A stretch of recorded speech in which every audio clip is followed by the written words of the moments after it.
Assalamualaikum warahmatullahi ta'ala wabarakatuh. Alhamdulillahi rabbil alamin.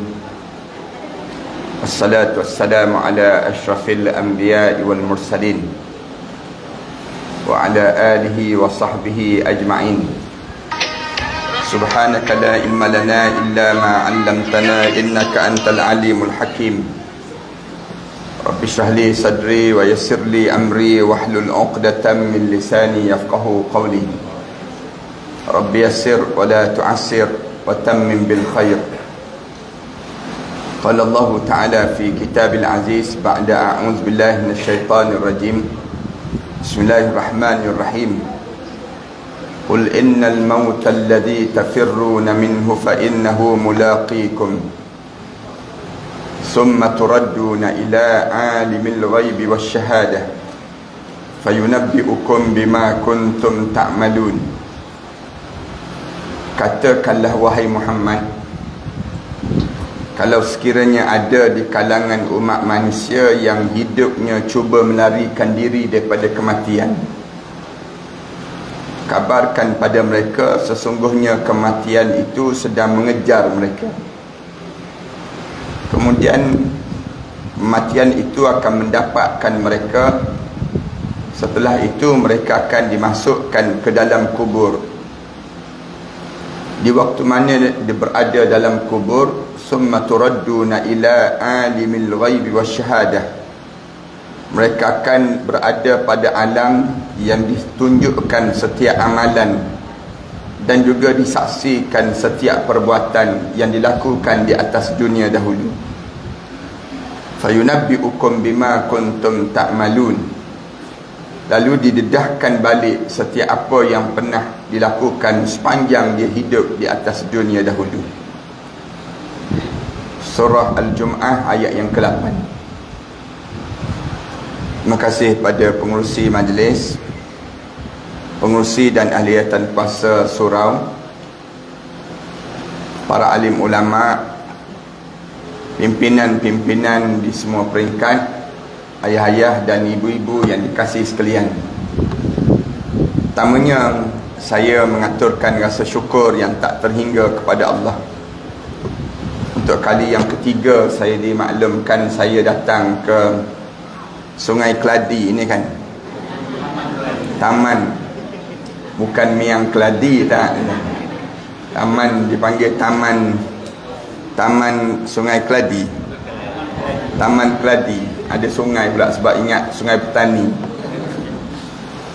Terima kasih kerana menjemput saya lagi untuk datang ke taman yang baik ini, berada di surau ini, untuk berbicara tentang satu tajuk yang kita akan lalui satu masa nanti. Itu tajuk yang disebut dengan kematian yang kita akan lalui dan persiapan kita untuk kita menghadapi saat demikian. Kita baru lalu satu masa yang kira-kiranya getir di kalangan kita, sukar di kalangan kita, yang disebut dengan masa Covid. Masa Covid ini merupakan masa yang Allah tayangkan depan kita bagaimana manusia melarikan diri daripada kematian. Semua di kalangan kita takut masa tersebut untuk dikenakan Covid. Kalau kena Covid, kita bayangkan matilah. Terutama waktu mana belum datangnya vaksin. Bila sampai saja vaksin, maka orang kita dah mula rasa lapang balik. Seolah-olah vaksin tu penyelamat, dia panggil demikian. Sehingga kan kita lupa balik masa-masa yang sukar yang kita lalui, yang mematikan di kalangan kita ini sejumlah lebih kurang 36,000 nyawa yang mati di bumi Malaysia kita ini saja. Manakala di seluruh dunia yang mati kerana Covid sejumlah lebih kurang 6 juta lebih yang mati disebabkan Covid ini sendiri.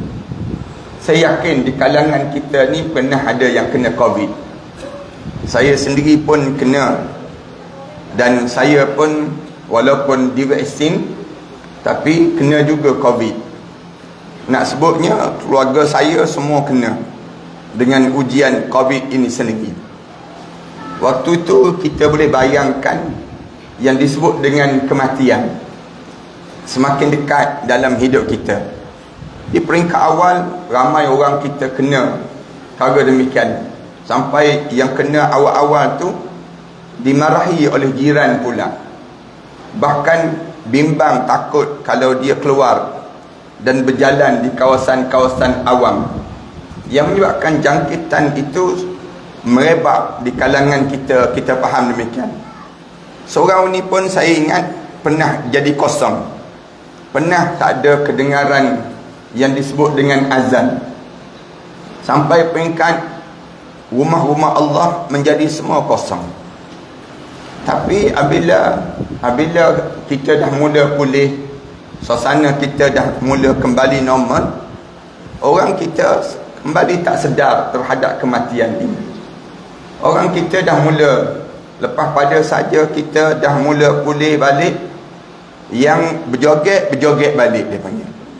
Yang nak menari semalam konsert di Malaysia kita ni, buat besar-besaran, buat di yang datang tu bukan biasa-biasa, namanya dewa, dipanggil demikian.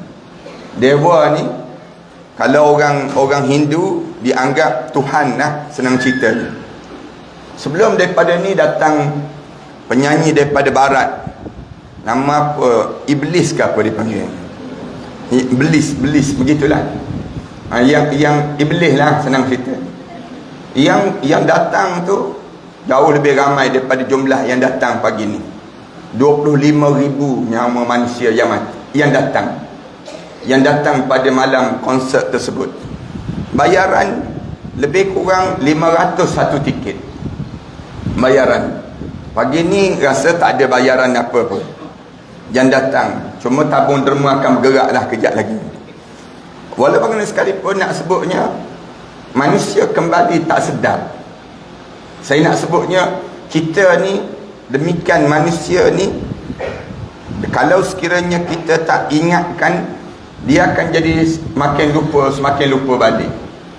Padahal kita pernah diuji dengan ujian-ujian kematian.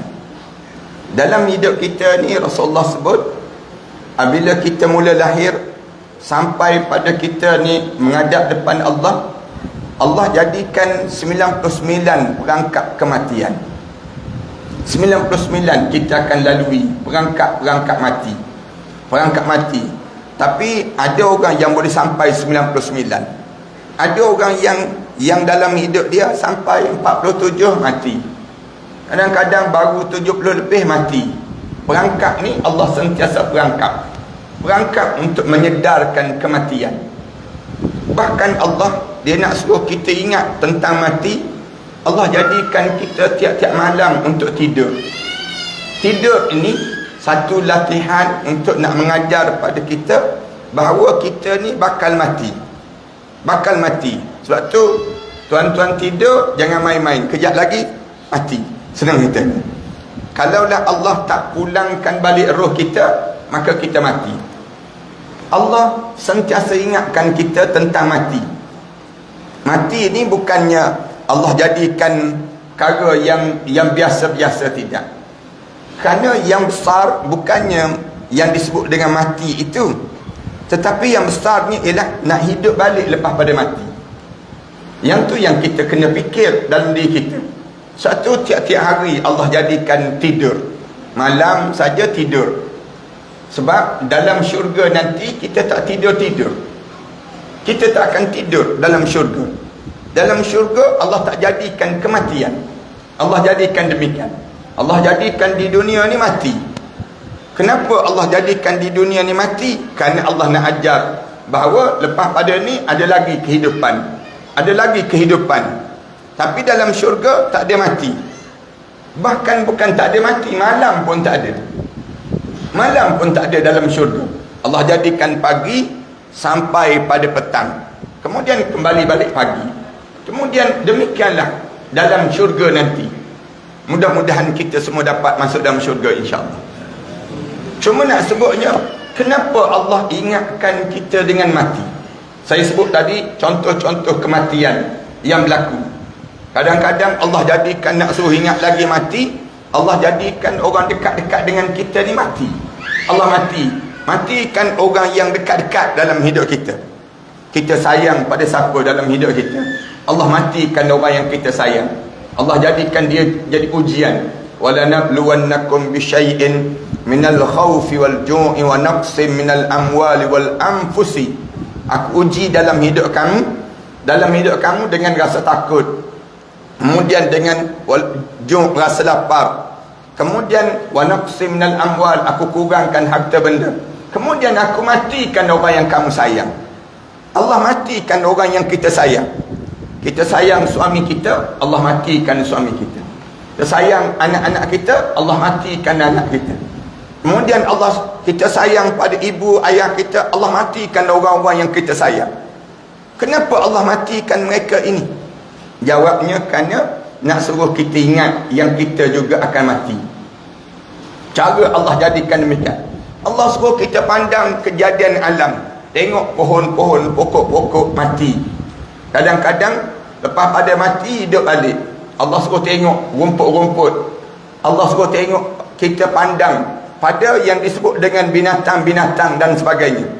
Bila semua pandangan mata, semua perkara yang Allah jadikan ini, Allah nak suruh bawa kesan pada hati kita. Hati ini mesti terkesan dengan kematian. Kenapa Allah nak suruh jadi kesan terhadap kematian? Kerana kehidupan sebenar bukan di sini. Allah nak ajar dalam hidup kita ni, hidup ni jangan terperangkap dengan dunia. Ramai orang kita, dia hidup, dia ingat dunia ni kekal dalam hidup dia. Walaupun dia tak sebut, tapi perbuatan dia yang menunjukkan seolah-olah dia nak hidup kekal atas dunia. Buktinya, kita tak tegur sapa dengan jiran tetangga kita. Buktinya, kita berebut harta pusaka dengan adik-beradik kita. Buktinya, kita di kalangan kita ni berebut nak banyakkan. Padahal benda yang kita rebut tu, bila kita mati, kita tinggal segala-galanya. Tak ada lagi orang yang bila dia mati, dia bawa geran tanah bersama dengan dia. Tak ada lagi yang bila mati, dia bawa yang disebut dengan harta kekayaan dia masuk dalam kubur dia. Tak tahulah, takut taman keladi ni ada orang buat demikian. Tapi nak sebutnya, dalam hidup kita ni, bila kita Allah buat demikian, Allah nak bagi tahu dunia ni tak kekal. Kamu ni tak kekal. Allah jadikan mati. Allazi khalaqal mauta wal hayata liyabluwakum. Allah mula ajar pada kita, aku jadikan kematian itu, hidup, mati dan hidup itu ujian dalam hidup kamu. Liyabluwakum ayyukum ahsanu amala. Dengan tujuan nak uji di kalangan kamu, siapa yang benar-benar dia hidup di atas dunia ini yang terbaik amalan dia. Yang kita kena buat ialah amalan. Yang mesti ada pada kita ialah amalan, bekalan kita. Tapi sayang, bila kita hidup di atas dunia ini, orang kita tertinggal untuk berbekal. Tetapi orang kita tersibuk dalam hidup dia mengejar yang dia nak tinggalkan. Yang ni terpaling arah. Senang ceritanya, kita mula tersilap langkah. Di kalangan kita, mula kita jadi nampak macam orang kafir juga kita.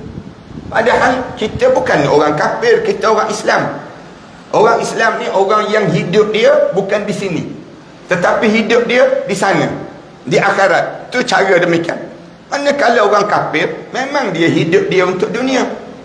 Orang kafir ni dia hidup dia, dunia ni syurga dalam hidup dia. Orang munafik, dunia ni syurga dalam hidup dia. Syurga. Tapi orang mukmin, kita ni, dunia ni bukan syurga. Syurga yang sebenar di sana nanti. Di sana nanti yang kita syurganya. Tapi orang kita bila begitu dalam hidup ni, ramai di kalangan kita ni, dia nampak dunia ni dah jadi syurga dah. Kita berebut nak besarkan rumah. Di kalangan kita kan, berebut di kalangan kita nak renovate rumah. Berebut di kalangan kita nak banyakkan lagi harta, nak banyakkan lagi harta. Padahal kita dah tahu dah, harta tu kita akan tinggal pun. Harta tu, rumah kita besar mana pun, kita akan masuk rumah yang sempit nanti.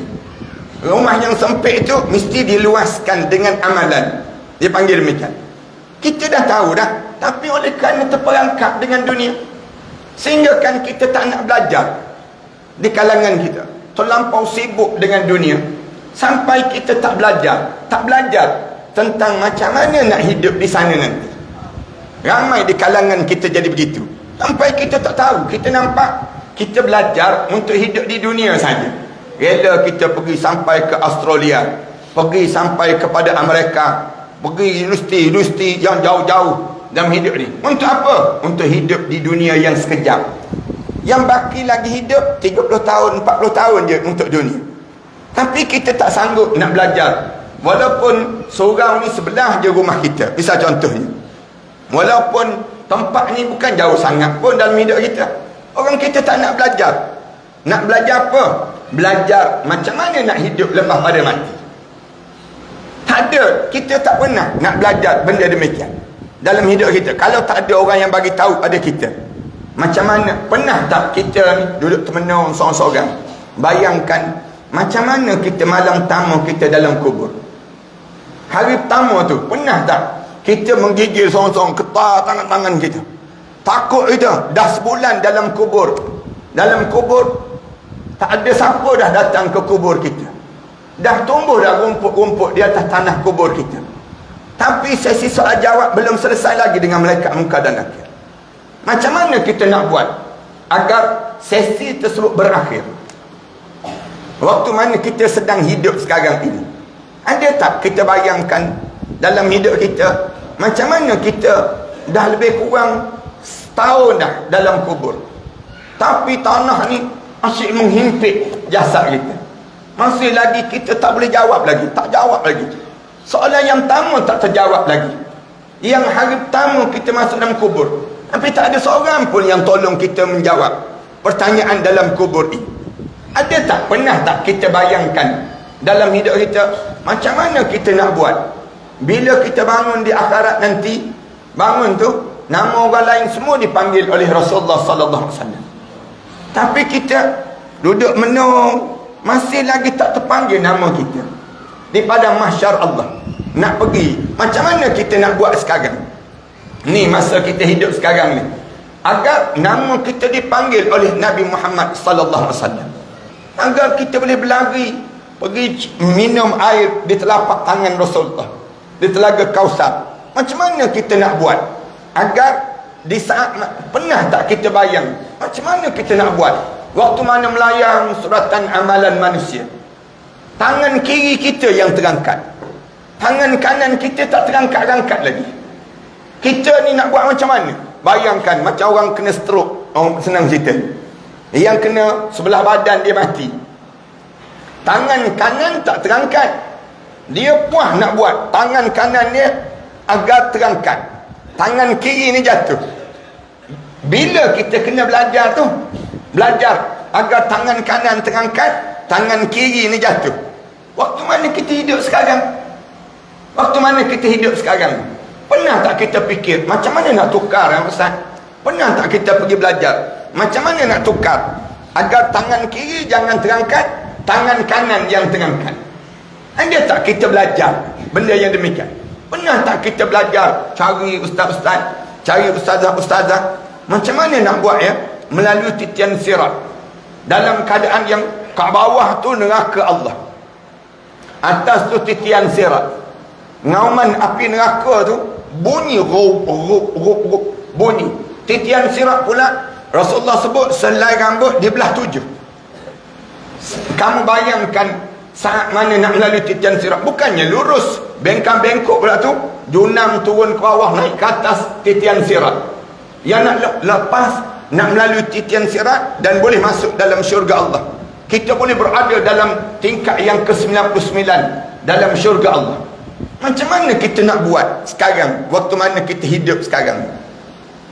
Ada tak ayah-ayah, ibu-ibu terfikir, duduk seorang-seorang meniti air mata, mengalir mata dia, takut ni menggetar tu badan?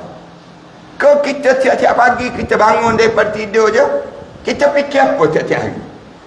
Bangun je tidur, kita mula fikir, pagi ni nak makan apa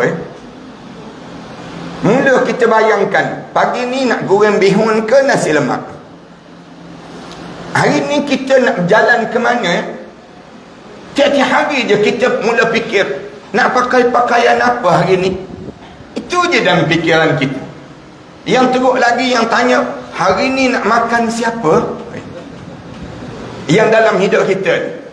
Yang ni yang jahat lagi kan, dipanggil demikian.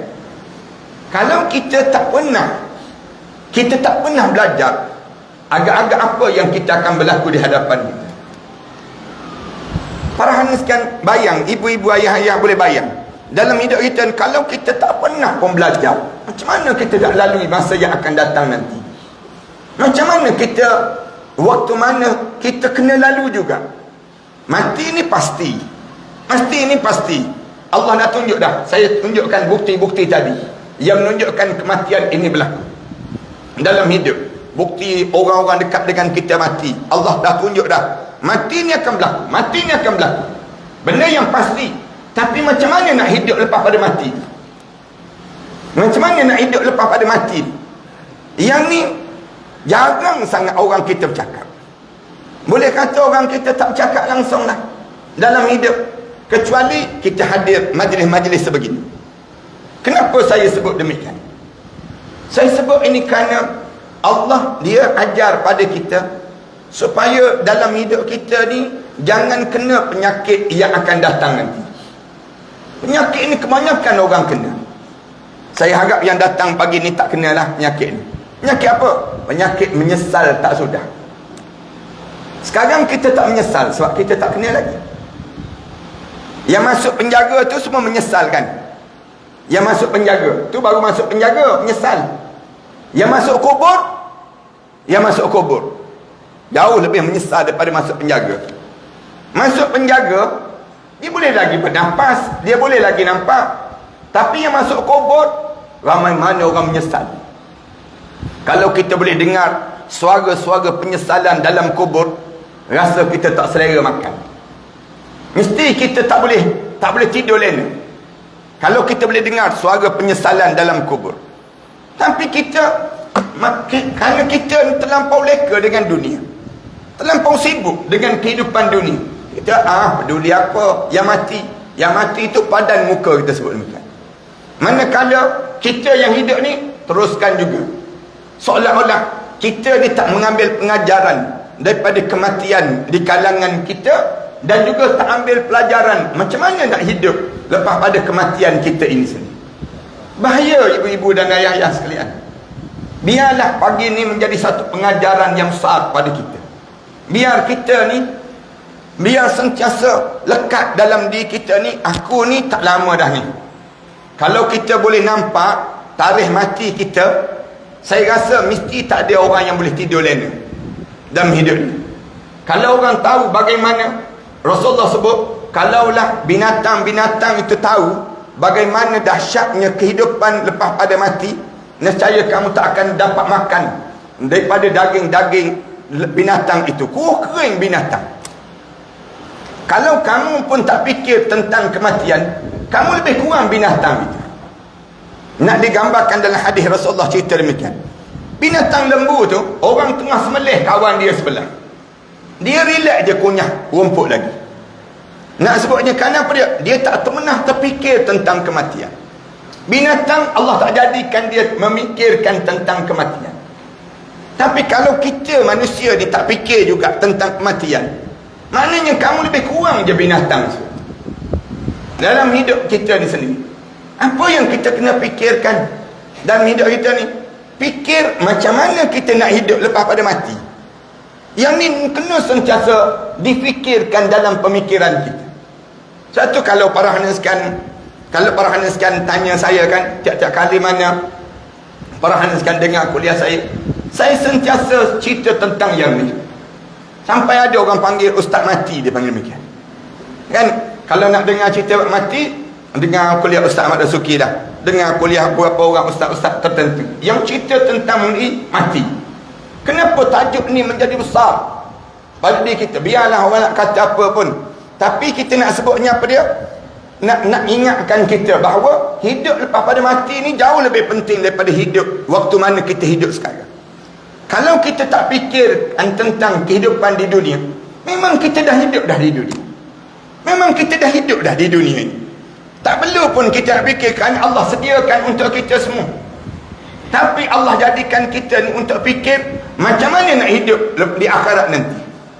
Untuk dunia ni Allah dah sedia dah. Wallazi khalaqalakum ma fil ardi jami'an.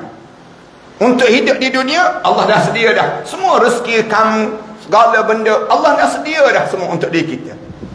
Kan dalam hadis Rasulullah sebut dah, bila dalam perut ibu ni Allah hantar malaikat tiup roh bila 4 bulan 10 hari, kemudian tulis tentang 4 perkara. 4 perkara ni tulis terus. Yang pertama berkata dia rezeki, tulis tentang rezeki orang yang nak hidup. Maknanya apa dia? Rezeki kamu dah ada dah. Tuan-tuan tak terbayang tuan-tuan nak tinggal dekat taman keladi ni. Tak pernah terfikir dalam hidup kita. Waktu mana kita kecil-kecil dahulu. Tapi Allah dah tulis dah rezeki kita. Wa ajalih, yang kedua tulis ajal. Bila kita mati, tarikh kita mati, semua dah ada dah di sisi Allah. Kemudian yang tiga, wa amalih, tulis kahwin dengan siapa, kemudian anak berapa orang. Sebab tu Islam larang kita tilik kan. Jangan terlibat dengan ilmu tilik. Kita dulu kecil-kecil dulu kan suka sangat ni, tekan kat sini keluar sebiji, seorang anak dia sebut. Kemudian tekan kat sini keluar lagi 3 biji, 3 orang. Dia kata 4 orang lah tu anak dia sebut. Kawan-kawan kita kan sekarang 8 orang anak kita. Nak sebutnya gambaran bagaimana Islam larang jangan terlibat dengan tilik. Jangan dengki dengan orang. Kerana rezeki kita dah ditulis dah di sisi Allah. Kemudian yang keempat, tulis sama ada orang ni ahli syurga ataupun orang ni ahli neraka. Ni untuk di dunia. Allah dah siap dah pada diri kita demikian. Tapi untuk hidup di akhirat, kamu kena belajar. Kamu kena ada bekalan. Kena ada persiapan pada diri kamu untuk nak hidup di akhirat. Kerana akhirat ni walil akhiratu khairun wa abqa. Allah sebut demikian. Akhirat ni jauh lebih baik dan jauh lebih kekal dibandingkan di dunia. Dunia ni, kamu hidup di dunia hatta hin, Allah sebut, sehingga seketika saja, sekejap je. Hidup di atas dunia ni seketika. Tapi hidup di akhirat jauh lebih kekal dalam hidup kamu. Supaya apa? Supaya kita ni tak menyesal. Saya sebut tadilah, supaya kita tak menyesal. Jangan ada seorang pun yang hadir pagi ni, bila dia masuk dalam kubur sekejap lagi dia menyesal. Tak ada manfaat dia datang pagi ni. Padahal dia sudah diingatkan dalam hidup. Kita diingatkan berkali-kali dalam hidup kita. Nak suruh kita ni jangan ada yang menyesal. Kenapa? Menyesal ke? Memang ramai orang menyesal. Dalam Al-Quran tu dia cerita pada kita ni menyesal. Sampai di akhirat, sampai masuk dalam neraka ataupun menyesal lagi. Masing-masing sibuk lagi minta dengan Allah, kalau boleh balik semula ke dunia, kami nak buat balik, nak amal salihan, kami nak buat amalan salih yang kami tertinggal waktu mana kami tak buat di atas dunia. Kalau kita baca menyesal, start bila kita mula menyesal? Bila kita tengok malaikat maut. Nampak je malaikat maut, menyesal terus. Keluar terus daripada mulut masing-masing. Para hadis kan jangan sebut kalimah ni sekejap lagi. Bila dekat tengok saja malaikat maut, jangan sebut laula akhartani ila ajalin qarib. Dia sebut pada malaikat, tolong bagi tahu pada Allah sekejap, jangan bagi mati lagi. Boleh tak jangan bagi mati lagi? Nak buat apa dia? Fa as-saddaqa. Saya nak bagi segala benda yang saya miliki ini, yang saya ada dalam rumah saya ni, pakaian saya, barang kemas saya, harta benda saya nak bagi semua untuk di jalan Allah. Wa akum minas salihin. Sekarang juga saya nak jadi hamba Allah yang salih. Mereka jawab terus, walan yuakhirallahu nafsan iza jaa ajaluha. Allah tak tangguh dah nyawa-nyawa bila sampai kematian di kalangan kamu. Wallahu khabiran bima ta'malun. Allah lebih tahu amalan apa yang kamu akan buat dalam hidup kamu. Ini benda yang berlaku dalam setiap di kalangan kita. Kalau para hadis kan tengok jenazah kan, pucat lesi kan, wajah-wajah orang yang baru meninggal dunia. Dalam keadaan kadang-kadang tu kita tengok muka dia menakutkan, menggerunkan. Kenapa dia? Dia baru je lepas perbincangan dia dengan malaikat untuk ditangguh kematian dia. Tapi gagal untuk menangguh rayuan. Di saat mana gagal dia tu, macam Datuk Seri Najib gagal tu lah. Bagaimana gagal, dia tak sangka pun yang dia kena masuk penjara hari tersebut. Yang nak gambaran bagaimana gagal, yang tu masuk penjara, yang ni bukan masuk penjara, ni mati maknanya berakhir perjalanan hidup, habis amalan. Bila saat mana dia deal dengan malaikat, dia minta dengan malaikat, tangguhlah sekejap nak balik ke rumah, nak bagi tahu pada orang rumah, nak kumpul anak beranak, dia minta dengan malaikat jawab, walan yuakhirallahu nafsan iza jaa ajaluha. Allah tak tangguh nyawa seorang yang bila sampai saat mati di kalangan kamu. Wallahu khabiran bima ta'malun. Allah tahu perangai apa yang kamu akan ulang jika ditangguh kematian. Masuk terus malaikat ni dalam tu badan, masuk duyun-duyun, masuk. Masa tu kita akan lalui masa yang disebut sakaratul maut. Sakarat, Rasulullah sebut inna sakaratun azim. Sakarat ini satu benda yang menggemparkan dalam hidup kami. Kena sakarat, jangan bincang lagi tentang soal kenikmatan. Siapa yang melalui sakarat, dia tak akan bayang dia pernah menikmati nikmat yang indah hidup di atas dunia. Nikmat apa yang kita rasai dalam hidup? Malam pertama kita, malam perkahwinan kita, hilang nikmat tersebut. Kena sakarat, nikmat makan, sedap makanan kita hilang, kena sakarat. Inna sakaratun azim. Rasulullah sebut sakarat ini satu benda yang menggemparkan dalam hidup kamu. Kamu kena sakarat, kamu tak boleh bayang lagi bagaimana sengsaranya kamu, sakit yang amat sangat sehingga kan tak tergegak badan, sakit sampai mengetak bibir sakit sungguh, sakit sampai peringkat Rasulullah sallallahu alaihi wasallam cerita, bila sahabat-sahabat tanya macam mana sakit sakarat Rasulullah kata, sakit sakarat bagaikan badan kamu dihempas ke pohon yang berduri, melekat di pohon duri, digentak turun ke bawah.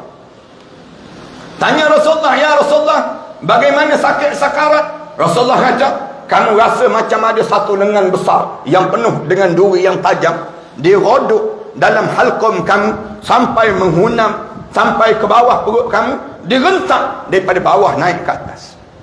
Bertanya Rasulullah, ya Rasulullah, bagaimana sakit sakarat ya Rasulullah? Rasulullah kata, sakit bagaikan kulit kamu disiat, kemudian ditarik di atas bara api yang panas, kemudian ditarik di atas kapas yang basah, bunyi sakit yang amat sangat. Dia tanya lagi Rasulullah, kalau para hadis kan ada masa, belajarlah masa-masa yang kita akan lalui saat sakarat. Di antara akal yang hampir-hampir hilang, hampir-hampir jadi orang ni bila sakit sungguh, bibir dia ni sampai peringkat keluar kataan-kataan yang dia entah apa yang keluar daripada mulut dia. Sakit. Kalau ibu-ibu, ayah-ayah ada masa, datanglah ke surau ataupun ke masjid, belajar lepas pada maghrib masa-masa sakarat. Belajar masa-masa sakarat. Macam mana kita nak lalui masa tersebut? Masa di antara hidup dunia untuk menuju ke akhirat. Hidup lagi di atas dunia, masa tu kalaulah kita sempat taubat, masa tersebut Allah terima lagi taubat kita. Tapi sayang, manusia degil. Orang Kedah panggil ketegak, dia panggil. Yang jenis memang payah. Manusia ni degil, dia teragak-agak, hidup ke tak hidup, hidup ke tak hidup. Apa benda yang sedang berlaku ni? Saat mana kena sakarat, mentarik daripada hujung kaki, sakit menyeluruh. Imam Ghazali kata sakit tu sampai hitam mata menjadi putih, sampai cuping telinga kita ni mengisut masuk ke dalam. Sakit sampai hidung kita jatuh. Sakit sehingga kan tak ada tempat yang tak rasa sakit. Tarik di hujung kaki saja, tarik yang sakit, sampai sakit tak sakit. Imam Ghazali disebut kedengaran dengusan, sakit, sakit sampai tak tergerak badan, sakit sungguh, sakit yang amat sangat. Dia tanya lagi Rasulullah, ya Rasulullah, macam mana sakit sakarat ya Rasulullah? Rasulullah kata, bagaikan tengkuk kami dilibas dengan 300 libasan mata pedang, dicincang dengan libasan 300 libasan mata pedang. Dalam hadis yang lain cerita tentang bagaimana sakit sakarat ni tak boleh nak dibayang. Sakit-sakit sungguh, kuku sakit, rambut sakit, tak boleh. Sampai nak bergerak pun tak boleh. Kena sakarat, tarik daripada bawah sampai ke lutut, kemudian ditarik lagi daripada lutut sampai ke pusat. Masuk kumpulan yang 3, daripada bawah pusat, saat mana sampai pusat, turun balik, roh ni turun balik, kemudian dipegang oleh malaikat, direntak naik ke atas, zup, naik sampai ke halqum. Bila naik sampai di halqum ni, sampai di halqum je, ni kali yang kedua penyesalan yang akan berlaku. Ayah-ayah, ibu-ibu, jangan sebut kalimah ni.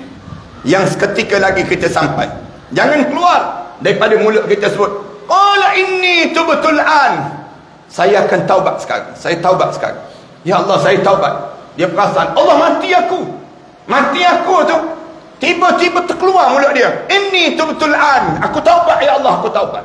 Malaikat jawab, walaisatit taubatu lilladzina ya'maluna as-sayyi'at, tidak dianggap taubat orang yang hidup dia leka je dah perjalanan hidup, tak ada pun persiapan untuk dia menghadap di hadapan Allah, tak dianggap taubat, dan taubat tidak diterima di sisi Allah.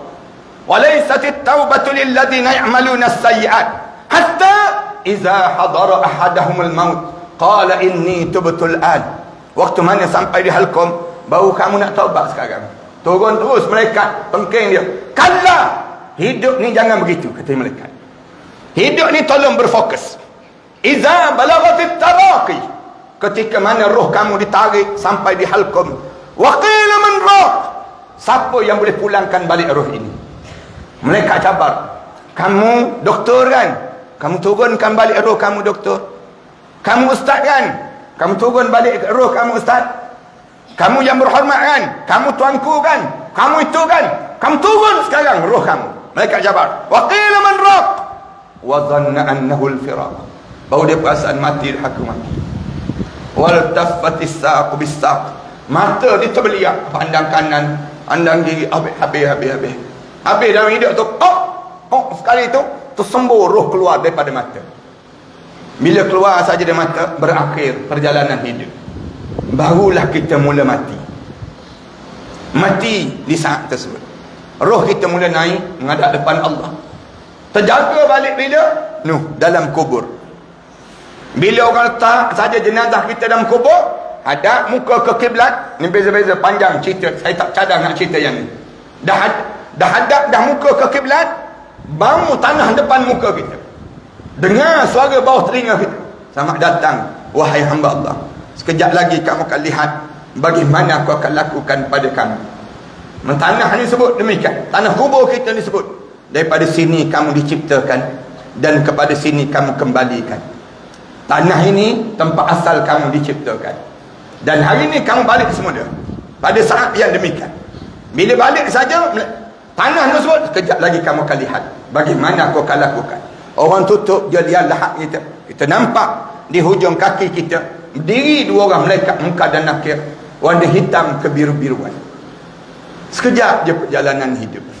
Orang tutup je lihat lahap kita, kedengaran tanah-tanah yang jatuh, tung tung tung tung. Tutup liang lahap kita ni sampai pagar lutut dia, sampai pagar lutut, berdiri dah malaikat munkar dan nakir depan muka kita. Orang tengah duk ke atas tu, masih lagi orang sedang timbus tanah kubur kita ni. Saat yang demikian, malaikat dah berdiri dah depan muka kita. Ayah-ayah, ibu-ibu, kalian jangan sebut kalimah yang 3 ini. Jangan sebut kalimah ni. Sebut apa dia? Qala rabbirji'un. Malaikat boleh bagi tahu tak pada Allah, saya nak hidup balik di atas dunia, saya nak kembali hidup di atas dunia. Mula dia ulang pada malaikat, tolonglah malaikat, saya tak nak ni, tak nak lalui ni, saya nak hidup balik ke atas dunia. Qala rabbirji'un, tolonglah malaikat, saya nak hidup balik. Nak buat apa? Nak hidup balik. Nak buat apa? Nak hidup balik. La'alli a'malu salihan fi ma tarak, kalau saya boleh hidup balik, saya nak buat balik amalan salih yang saya tertinggal waktu mana saya hidup dahulu. Mereka jawab terus, kalla, jangan harap kamu boleh hidup balik. Innaha kalimatun huwa qailuha. Mulut je sembang kencang, katanya mereka. Takak besar nak hidup balik. Innaha kalimatun huwa qailuha wa min waraihim barzakhun ila yaum yub'atsun. Sedangkan di belakang kamu sekarang, kamu sedang melalui barzakh sampai kamu dibangkitkan balik di hadapan Allah pada hari kebangkitan nanti. Ini tajuk yang tuan-tuan minta saya cakap. Amalan apa yang kita tertinggal? Saya nak sebut tajuk. Tadi mukaddimah je gitu. Nak sebutnya, amalan apa yang kita tak terbuat atas dunia? Pagi ni saya nak sebut yang ada beberapa amalan. Yang pertama, amalan hati. Amalan hati ni ramai orang kita terlupa nak buat. Amalan hati ni apa dia? Bersihkan hati daripada selain daripada Islam. Hati ni hanya boleh menerima Islam. Jangan ada selain daripada Islam dalam hati kita. Yang ni yang pertama. Tak ada orang lain yang boleh masukkan dalam hati kita kecuali kita sendiri. Yang pertama ni, tolonglah jaga keyakinan hidup dengan Islam. Janganlah berpaling arah daripada Islam. Jangan berpaling tumit kita dengan Islam. Yang pertama ni, tolong jaga hati. Amalan hati ni kena jaga betul-betul dalam hidup. Amalan hati ni apa dia? Jangan berbolak-balik dengan Islam. Bahasa mudah, jangan percaya selain daripada Islam. Hidup ni hanya yakin dengan Islam. Allah nak pesan dah, wala tamutunna illa wa antum muslimun. Jangan biarkan diri kamu mati kecuali saat mana kamu mati, kamu betul-betul dalam keadaan Islam. Jangan sampai mati kita jadi munafik. Na'udzubillah min dzalik. Orang kita ni ramai jadi begitu. Mati dalam keadaan munafik. Islam sikit, nasionalis sikit. Munafik. Islam sikit, sekularis sikit. Jangan campur. Dalam hidup kita hanya Islam. Mula kita akan sebut inna salati wa nusuki wa mahyaya wa mamati lillahi rabbil alamin, kan? Kan ni yang kita ikrarkan pada Allah. Hanya Islam yang ada dalam diri kita. Kerana selain daripada Islam ni jangan masuk. Syiah jangan masuk. Apa dia lagi? Pahaman selain daripada Islam. Sekularis jangan masuk.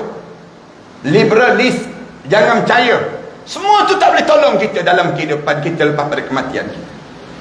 Nasionalis tak boleh tolong kita dalam kubur, tuan-tuan. Komunis tak boleh tolong kita dalam kubur.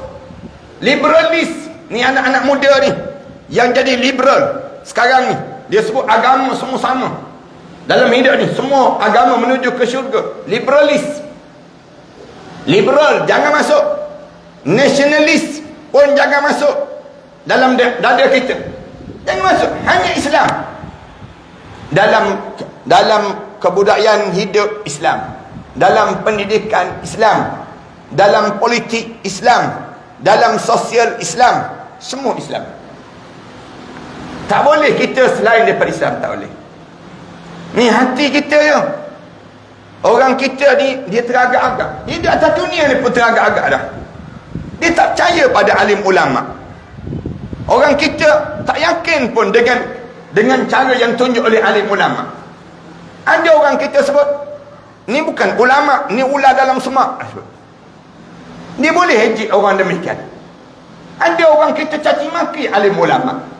Padahal alim ulama tu tunjuk jalan ke akhirat Allah. Dia tak percaya dengan alim ulama. Dia lebih contohi hidup dia dengan penyanyi-penyanyi, pelakon-pelakon dan ahli-ahli selebriti yang lain. Dia tak yakin dengan selebriti akhirat. Padahal dalam hidup dia kena letaklah kehidupan akhirat tu jauh lebih utama. Orang kita tak yakin.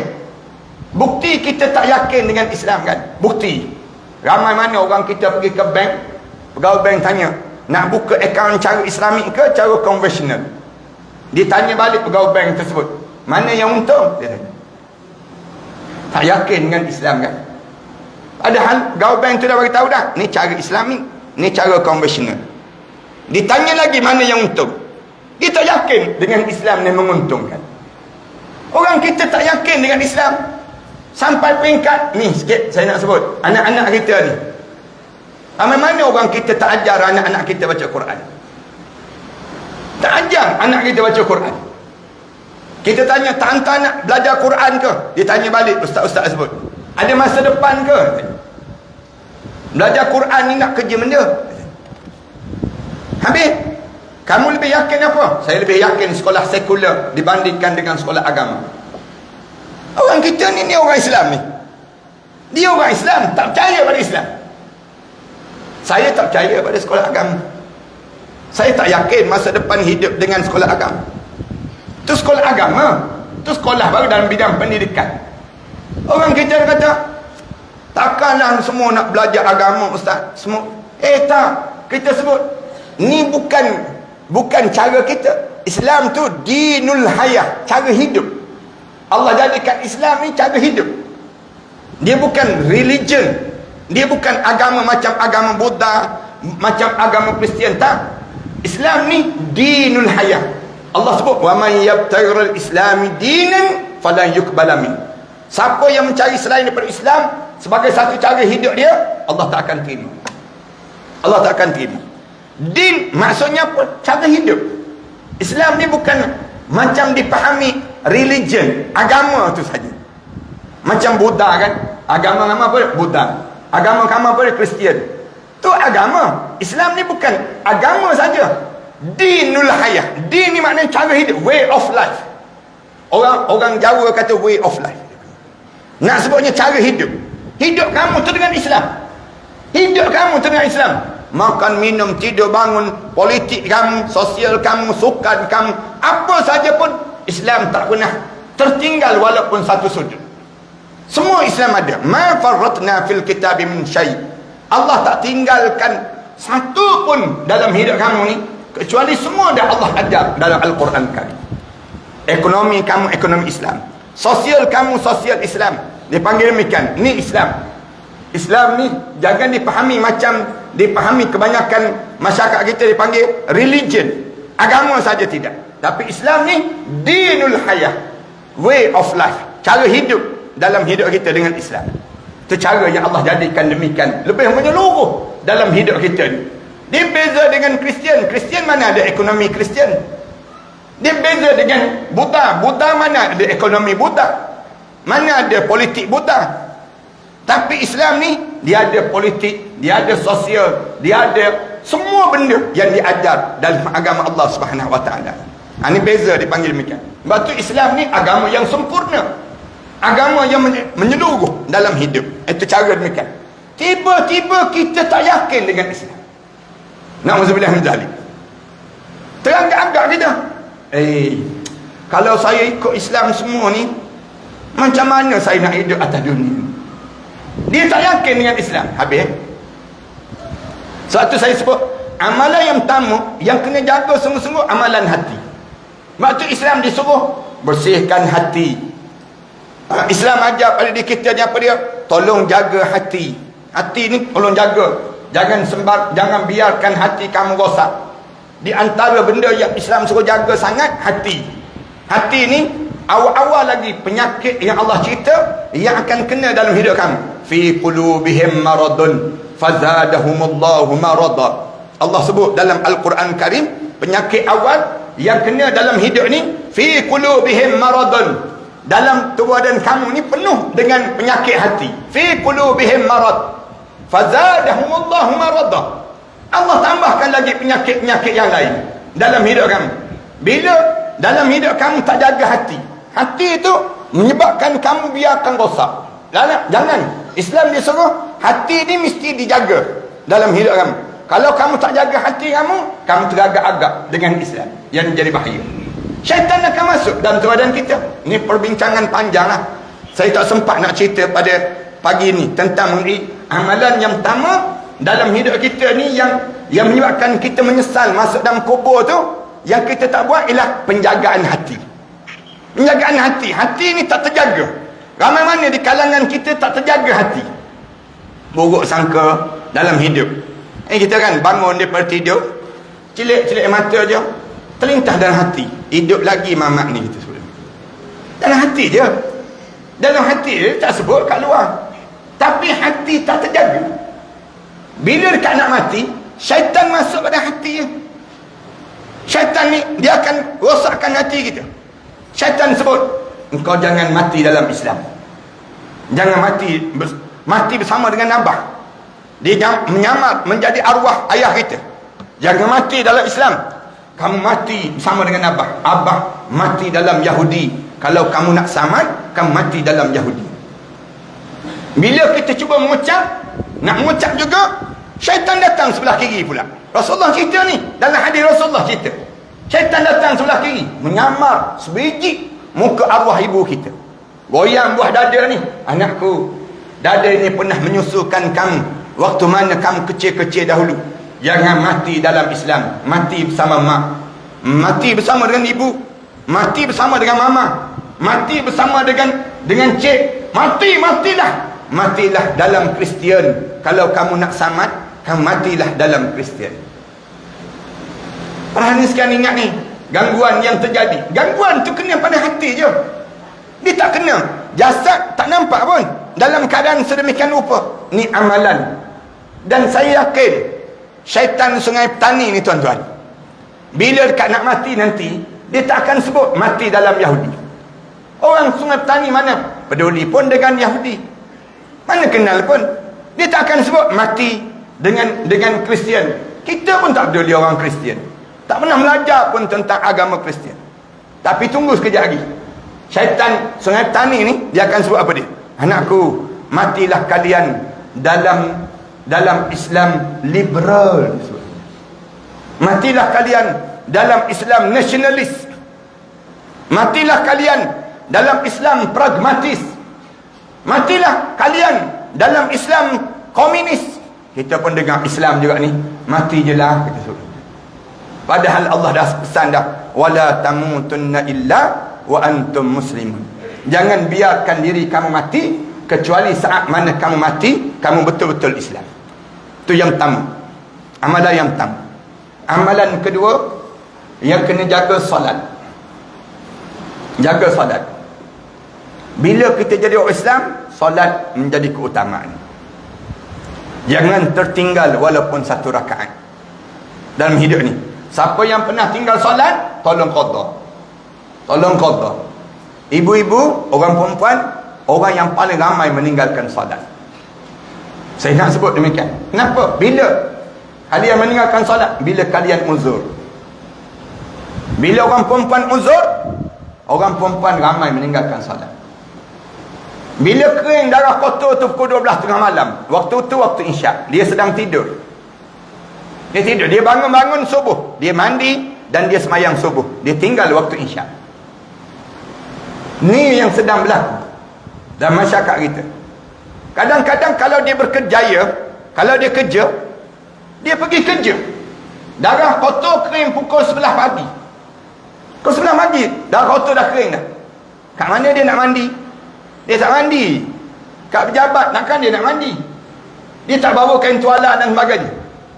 Dia tak mandi. Zuhur dia tinggal, asar dia tinggal, balik-balik maghrib dia mula mandi dan dia solat maghrib. 2 waktu dia tinggal. Yang ni kebanyakan terjadi. Orang lelaki, kalian meninggalkan juga solat.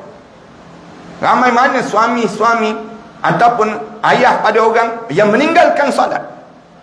Kalian tinggal solat, kalian tak berjaya dalam hidup. Orang berjaya, orang yang boleh mendirikan solat. Orang berjaya, orang yang boleh jaga solat. Siapa yang tak jaga solat, jangan harap dia berjaya. Kegagalan awal.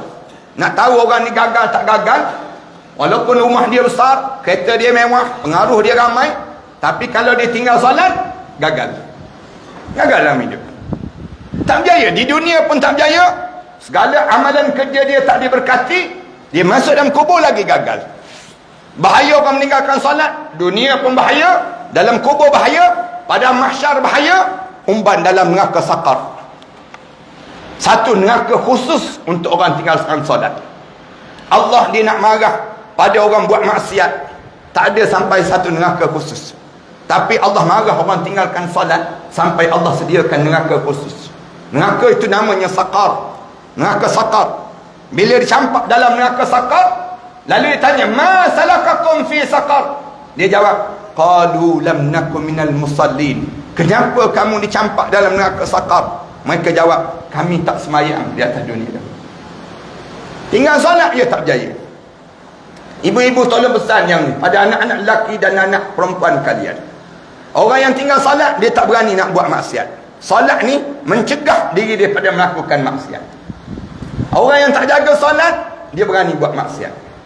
Kenapa? Kerana dia tidak ada antibody lagi. Tak ada kekuatan lagi dalam tubuh badan dia. Dia rempuh segala apa yang dia nak rempuh di atas dunia. Sebagaimana orang yang dia dalam hidup dia ada antibody. Kita ni kan ada darah putih, ada darah merah. Allah seimbangkan dia. Dengan tujuan apa dia? Bila masuk virus tertentu, dia boleh lawan. Dia panggil demikian. Tapi bila orang tu meninggalkan solat, maknanya apa dia? Dia tak ada darah putih pada diri dia. Dia berpotensi sangat besar dalam hidup dia. Bila masuk saja virus dalam tubuh badan dia, habis, hancur lebur dia. Tak ada kekuatan dalam hidup dia. Datang orang unjukkan duit rasuah, dia akan terima. Bila ada orang yang dia perlu dirasuah, dia akan rasuahkan orang tersebut. Dia tidak ada integriti dalam kehidupan dia. Integriti itu jangan ingat dalam bab rasuah saja, jangan. Bila dia tinggal solat, dia anggap hilang integriti dalam kehidupan seorang. Bila dia buka aurat, dia tidak ada integriti dalam kehidupan dia. Punca apa dia? Solat yang tak selesai. Berlaku keruntuhan rumah tangga, cuba cek tentang solat. Berhenti tentang solat. Kerana solat ini kalau seorang yang meninggalkan solat, menghancurkan kerukunan hidup dalam kekeluargaan. Kalau para hanskan tanya, kenapa nak menantu kalian sering kali berkelahi? Cuba cek solat di kalangan mereka. Kerana solat ni dia panggil asas dalam kehidupan. Berjayanya solat, berjayalah dalam hidup kita yang hidup di dunia, dalam kubur dan sampai di akhirat Allah. Gagal solat, habis gagal segala-gala dalam hidup. Boleh faham Yang ni kebanyakan di kalangan kita ni, amalan yang kedua yang teruk dalam hidup dia di solat. Tak payah tanya orang lain, tanya kita je. Sejak kita solat ni, berapa kali kita solat basah tempat sujud solat kita? Berapa kali dalam hidup kita? Berapa kali ayah-ayah, ibu-ibu, saat kalian rukuk, menitis air mata? Pak rukuk, tengah rukuk, menitis air mata. Menitis air mata, berapa kali dalam hidup kita? Berapa kali dalam hidup kita, doa kita ni bergoyang-goyang, bergegar tangan. Takut kita pada Allah, menggetar ke badan kita. Berapa kali solat kita, waktu mana kita solat, kita rasa mi'raj, naik, menghadap depan Allah. Nikmat sungguh solat kita. Berapa kali dalam hidup kita? Kenapa kita tak ada rasa nikmat demikian? Kenapa kita tak serasa nikmat-nikmat dahulu lagi? Dulu kita waktu mana kita satu ketika dahulu pernah dalam solat kita menangis teresak-esak. Mengapa kita tua ni tak ada lagi rasa demikian? Mengapa? Jawabnya, dunia terlampau besar dalam dada kita, akhirat kecil je dalam tubuh badan. Dunia ni penuh dalam dada ni. Tengah semayang tu boleh terfikir lagi, bihun ke nasi lemak lepas ni. Tengah solat tu kita boleh terfikir lagi, dapur tadi tutup ke tak tutup, periuk tadi tekan tak tekan butang. Kita tengah solat, padahal kita sedang menghadap depan Allah.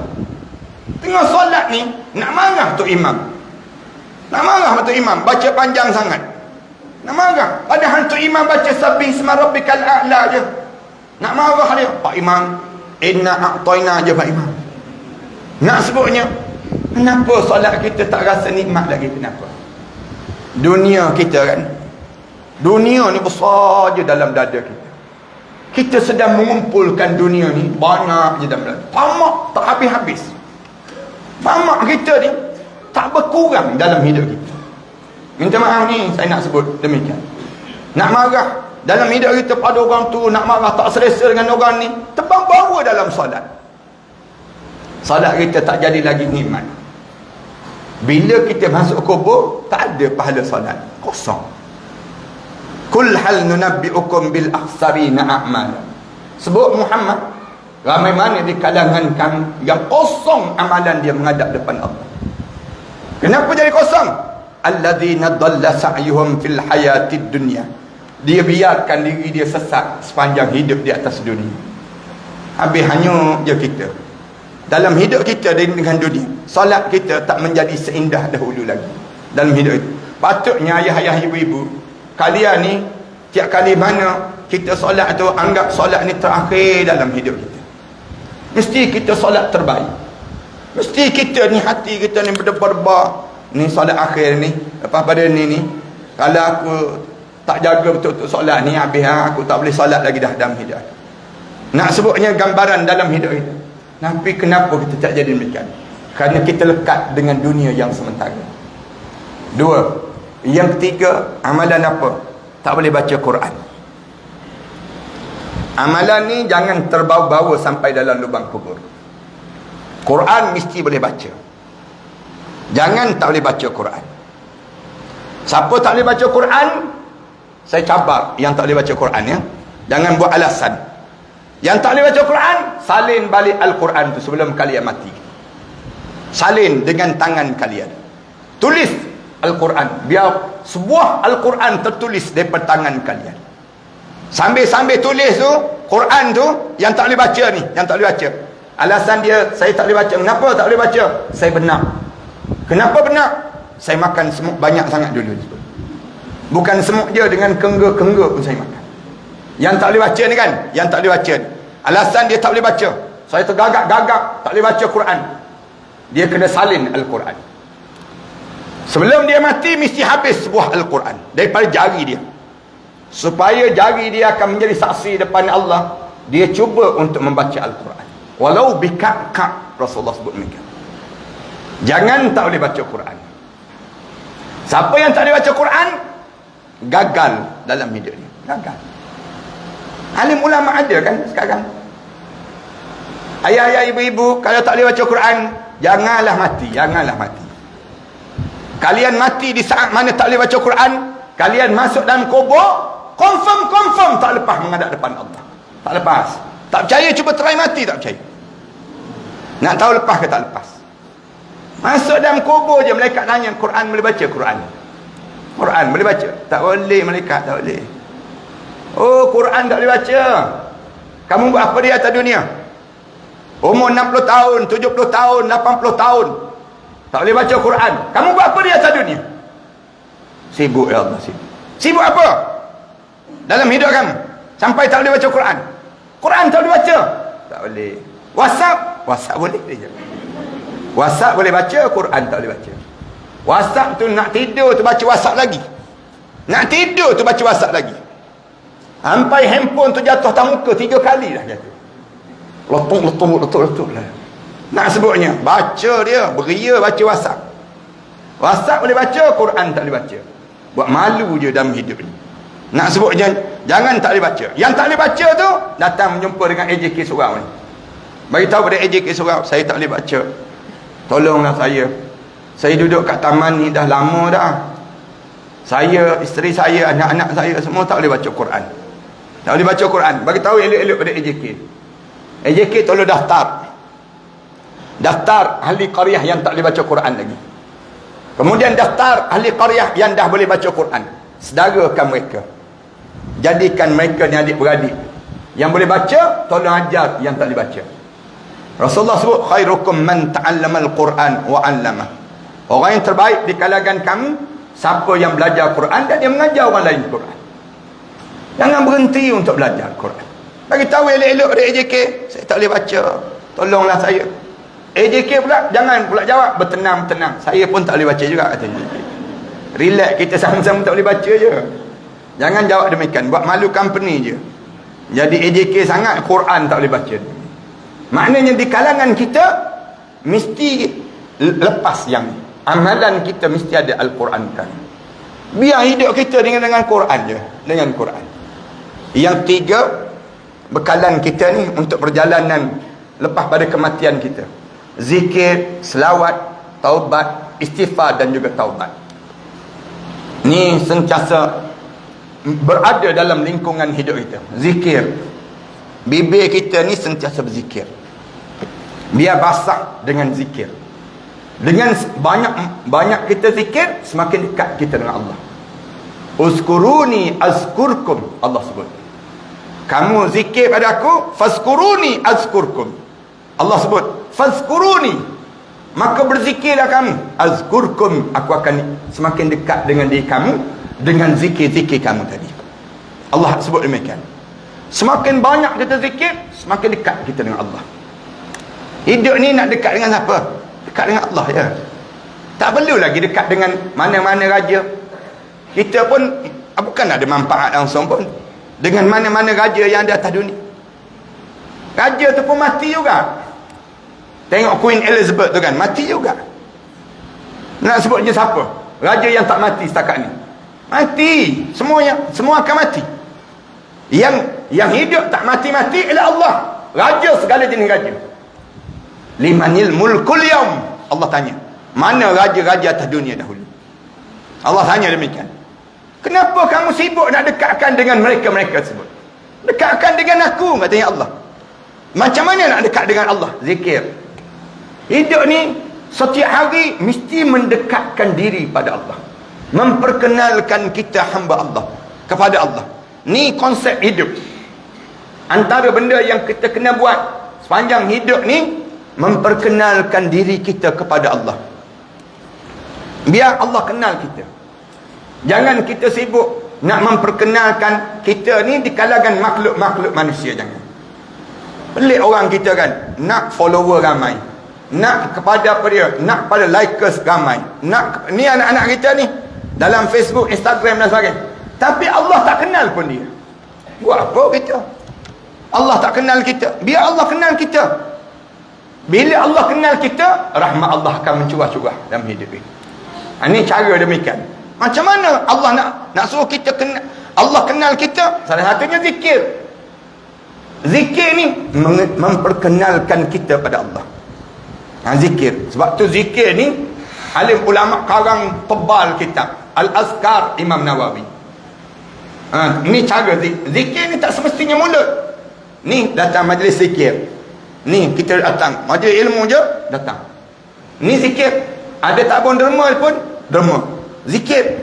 Walaupun macam mana pun sentiasa hidup kita dengan memperkenalkan diri kita pada Allah. Itu dipanggil zikir. Yang kedua, selawat. Selawat merapatkan kita dengan Nabi Muhammad sallallahu alaihi wasallam. Walaupun jarak kita jauh dengan Rasulullah, tapi selawat itu menjadikan kita dekat dengan Rasulullah. Jangan malas untuk berselawat. Itu cara demikian. Lepas pada kita kenal dengan Allah, biar kita rapat dengan Rasulullah. Ini dalam hidup kita. Biar bangun di akhirat nanti, bangun-bangun Rasulullah masuk dalam kubur je, ditunjuk terus, man hadzal rajul, siapa lelaki ni? Kita boleh jawab terus, hadza nabiyana Muhammad sallallahu alaihi wasallam. Bibir kita boleh sebut demikian. Bangun di akhirat nanti, Rasulullah manggil nama kita, Ahmad Dasuki, Ahmad Dasuki. Dipanggil awal lagi daripada mahsyar Allah. Berlari keriangan kita, seronok kita kerana dapat syafaat Nabi Muhammad sallallahu alaihi wasallam. Yang ni yang kita nak dalam hidup kita. Selawat. Saya tak nak cerita panjang dalam bab selawat ini, kerana kelebihan selawat ni besar. Sampai peringkat besar tak besar, tak ada amalan yang Allah turut sertai buat dalam hidup atas dunia ni kecuali selawat. Allah dia suruh kita semayang, Allah tak sebut dia semayang. Allah dia suruh kita puasa, tapi Allah tak sebut dia turut berpuasa. Tapi Allah bila dia suruh kita selawat, Allah sebut, innallaha wa malaikatahu yusalluna 'alan nabi ya ayyuhalladzina amanu sallu 'alaihi wa sallimu taslima. Allah dan malaikat berselawat ke atas nabi kami. Amalan yang turut disertai oleh Allah, selawat. Tak ada amalan yang Allah turut serta atas dunia ni, selawat je. Selawat ni menjadi besar nilai dia. Allah yang lain Allah suruh kita buat. Kerana aku Tuhan kamu. Cara Allah buat demikian. Tapi untuk Nabi Muhammad, Allah kata aku turut selawat. Bukan aku je, malaikat-malaikat aku turut berselawat. Ya ayyuhalladzina amanu sallu alaihi wa sallimu taslima. Tak bangga ke kita bila Allah turut serta berselawat dengan apa yang kita buat. Orang kita kacau bubuk Asyura kan, datang tuanku tolong kacau sama, tersengih-sengih dah dia hari tu, tak mandi 3 hari 3 malam dia, balik jalan mengangkang dia suka dia. Kenapa? Kerana tuanku datang turut mengacau bubuk Asyura. Misal contoh, ni tuanku datang sekejap je, ini bukan tuanku ni, Allah. Bangga, tak usah nak cerita lah. Bila kita boleh buat? Bila kita boleh bersawat. Bila kita bersawat tu, Allah turut serta bersawat. Man salla alayya marrah, siapa yang bersawat pada aku sekali, Rasulullah sebut, sallallahu alaihi asyarah, Allah menyebut nama dia 10 kali dibandingkan dengan dia sebut nama aku sekali. Tak bangga kita tuan-tuan? Nama kita disebut di arasy Allah. Di arasy Allah. Orang kita nama disebut dalam radio pun bangga dah. Nama disebut dalam pasaraya, bangga kan? Padahal anak dia hilang. Anak dia hilang, dia carinya ibu, nama sekian-sekian. Jalan mengangkang je dalam pasaraya. Suka dia nama disebut dalam pasaraya. Ni bukan nama disebut di pasaraya, nama disebut di arasy Allah Subhanahu wa taala. Dengan bagaimana? Dengan selawat pada Nabi Muhammad sallallahu alaihi wasallam. Ini amalan yang tertinggal waktu mana sebelum kematian dia. Amalan yang keempat, yang tertinggal lagi, kita tak sempat mengalih harta benda kita ke akhirat Allah sebelum kita meninggal dunia. Amalan keempat, tolong sempatkan diri masing-masing hantar segala harta benda kita ke akhirat Allah sebelum kita meninggal dunia seorang-seorang. Harta benda ni jangan simpan di atas dunia. Pakaian, barang kemas, kenderaan, rumah, harta yang kita miliki ni jangan kekalkan di dunia, jangan. Tetapi semua yang kita miliki ni mesti dihantar ke akhirat sekarang. Sebelum kita mati masuk dalam kubur seorang-seorang. Jangan harap orang hantar lepas pada kematian kita, jangan.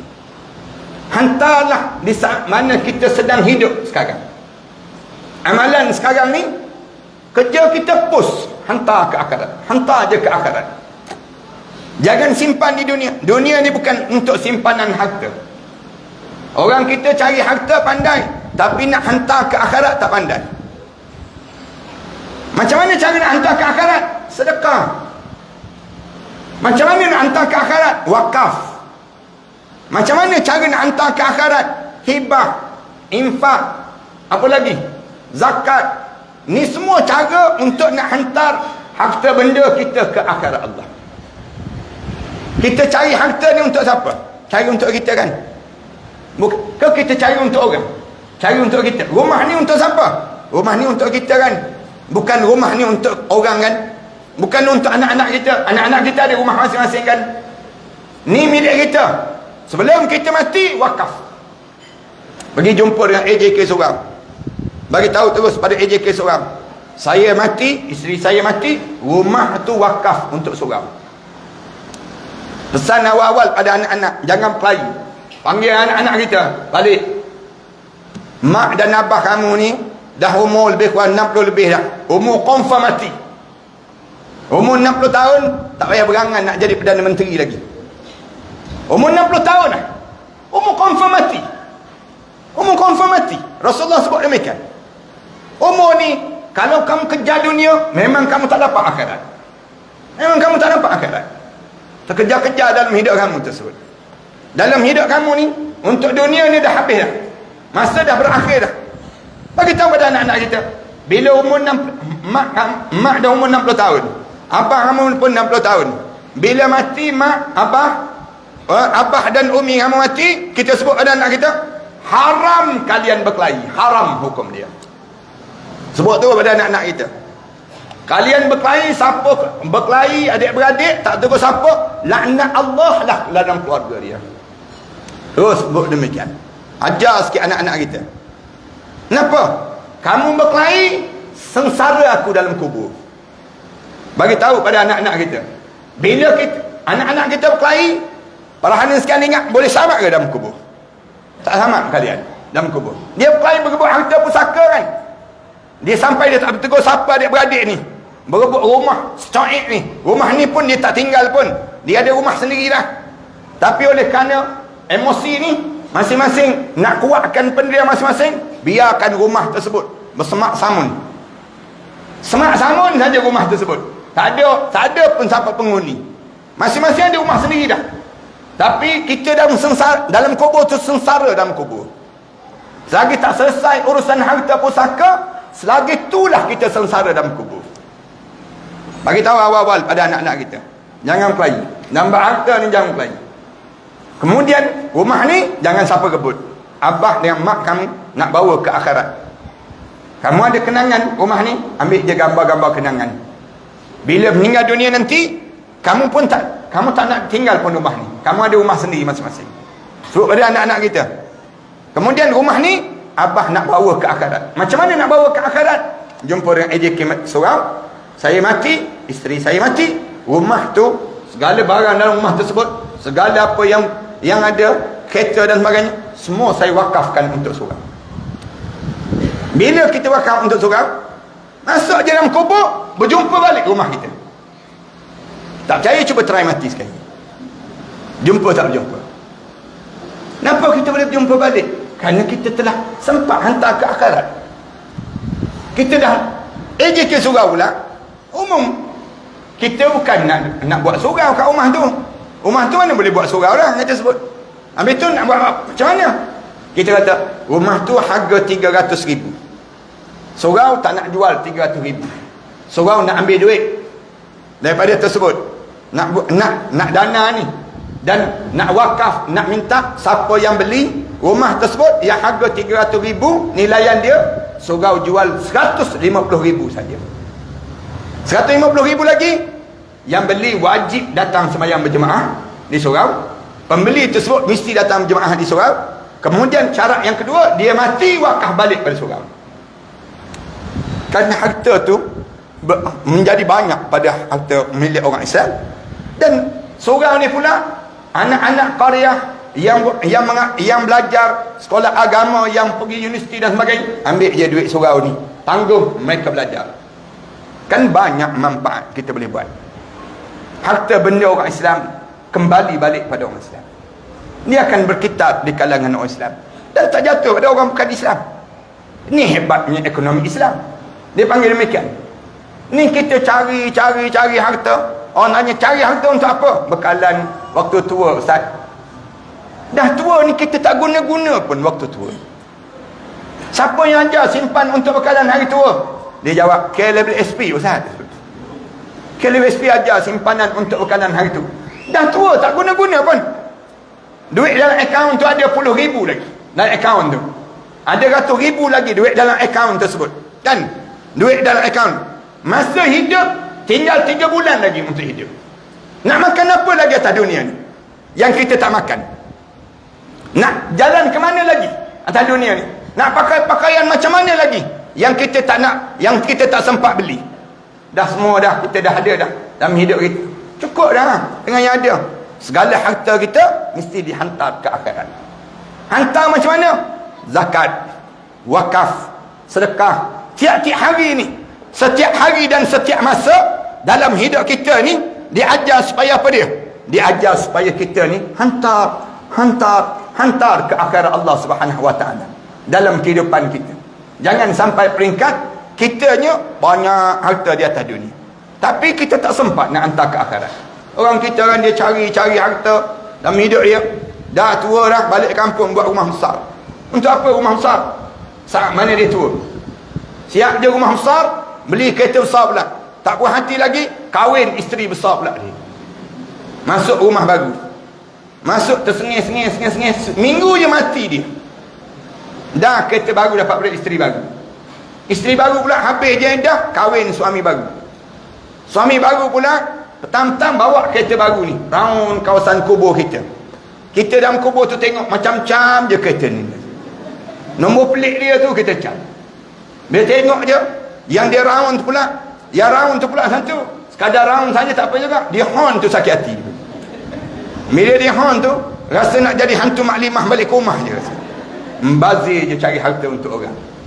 Jangan cari harta untuk orang, cari harta untuk kita, bekalan di sana nanti. Ingat ya ibu-ibu, jangan simpan barang kemas tu banyak sangat bawah bantal. Akhirnya jadi milik toyol nanti. Yang kita simpan barang kemas tu kita tak guna dah pun. Kita tak berapa nak guna dah dalam hidup. Lengan kita ni pun tak berapa sesuai dah dengan barang kemas tu. Dulu memang cantik kan pakai, tapi sekarang ni banyak kedut daripada barang kemas. Nak sebutnya tak berapa sesuai dah dalam hidup kita pun. Kalau kita nak pakai, hantarlah ke akhirat. Nanti kita akan jumpa balik barang kemas ni. Lebih banyak lagi daripada apa yang kita miliki sekarang. Hantar ke akhirat dalam hidup kita. Infak, sedekah, zakat, buat masjid, buat kerja-kerja agama dalam hidup kita. Lagipun kita tak guna dah. Demikian juga pakaian kita. Beralmari-almari pakaian kita. Simpan je. Nak tunggu masa majlis, nak bersihkan pakaian lama. Tu cara kita demikian. Jangan. Dalam hidup kita kita diajar supaya apa dia? Bagi.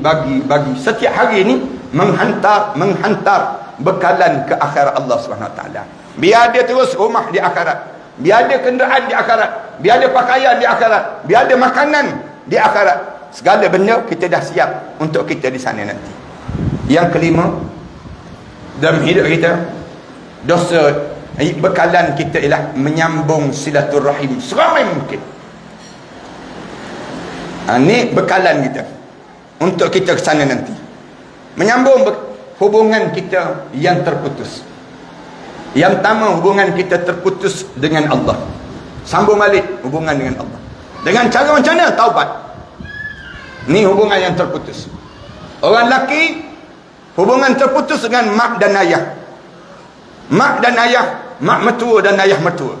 Kalian yang sering kali terputus. Orang perempuan, hubungan kalian dengan suami kalian yang sering kali terputus. Maksudnya apa dia? Terasa hati. Terasa hati itu terputus. Yang terasa hati ni, mak ayah kita orang lelaki, kebanyakan orang lelaki, mak ayah dia terasa hati dengan dia. Mak dia terasa hati, ayah dia terasa hati. Kemudian mak mentua dia, ayah mentua dia terasa hati dengan dia. Jangan mati di saat mana mak dan ayah terasa hati dengan kita. Tak jumpa syurga kita. Orang lelaki kena sentiasa jaga mak ayah. Mak ayah tu mesti jadi keutamaan. Kenapa kita tak jaga mak ayah kita? Kerana dosa orang perempuan yang lakukan pada suami. Dosa kalian apa? Bercakap kasar dengan suami, mengangkat suara depan suami, menengking-nengking dengan suami, memaki hamun suami, bercakap kotor di belakang suami. Semua ni dosa orang perempuan dengan suami. Kalian jangan demikian dengan suami kalian. Jangan angkat suara depan suami. Kalian angkat suara depan suami, hancur lebur amalan-amalan kalian. Orang lelaki ni, bila isteri bercakap kasar dengan dia, dia akan terasa hati, dia simpan je dalam hati. Simpan dia. Disimpan. Dia tak boleh nak buat apa dah. Dia nak buat macam mana ni isteri dia. Dia rela derhaka pada mak ayah dia kerana semata-mata nak jaga hati isteri dia. Ni penyakit orang lelaki. Dia derhaka pada mak ayah dia. Dia tak balik kampung nak jaga hati isteri dia. Dia rela mak ayah dia tak datang ke rumah. Kenapa? Isteri dia bagi ancaman. Mak kamu datang, siap kamu. Dia buat demikian. Tak adanya balik-balik rumah mak. Tak ada. Ni anak saya, bukan anak mak kamu. Dia boleh sebut macam tu. Siapa perempuan cakap macam ni, Allah laknat dalam hidup dia. Jangan kasar dengan suami kalian. Suami kalian ni menjadi besar dalam hidup kalian. Orang lelaki ni belum kahwin, banyak mulut. Dah kahwin, mulut dia disimpan dalam hati. Ni penyakit lelaki Sungai Petani dia panggil. Nak gambarkan pada kita, orang lelaki ni belum kahwin, banyak mulut. Sibuk tanya adik-beradik berapa orang, tinggal kat mana dan sebagainya. Tapi dah kahwin, dia tak ada mulut dah. Mulut dia disimpan dalam hati. Disimpan je dalam hati dia. Orang perempuan belum kahwin, tak ada mulut. Tak ada mulut. Tapi dah kahwin, mulut kat mulut. Bila mulut dekat mulut, di waktu itu dia menyakitkan hati suami. Na'udzubillah min dzalik. Berhati-hati yang demikian. Kenapa diam semua macam pernah kena je ni? Nak sebut. Nak gambarkan di kalangan kita ni, bila demikian, dosa ni terbawa-bawa sampai dalam lubang kubur. Itu saya maksudkan. Bila masuk dalam kubur, mula menyesal. Kita buat dosa tadi, kita tak sempat nak minta maaf. Padahal kita ada peluang pun minta maaf. Tiap-tiap hari je minta maaf. Telefon pada mak, maafkan saya mak, redalah keluarga saya mak. Kita ada peluang pun. Tapi ada anak-anak lelaki nak buat macam tu. Ada anak-anak lelaki tanya khabar mak ayah dia. Mak makan apa gini? Mak macam mana keadaan mak? Mak tinggal dengan saya lah. Mak janganlah duduk seorang-seorang kat rumah. Dia pula menangis tiap-tiap hari. Menangis, mak lagi mak tak tinggal dengan saya selagi tu saya tak selesa. Anak lelaki. Mak dia kata bukan mak tak nak pergi, tapi mak ni nak jaga kamu lah. Kamu kalau mak pergi mesti berkelahi dengan isteri kamu. Mak dia sebut terus terang. Tanya je anak lelaki, tanya je. Mak nak suruh saya buat macam mana dengan isteri saya? Kalau mak tak selesa dengan isteri saya, mak bagi tahu je pada saya. Kena sebut demikian pada ibu kita. Ni anak lelaki. Kalau mak kata ceraikan isteri kami, cerai di waktu tersebut.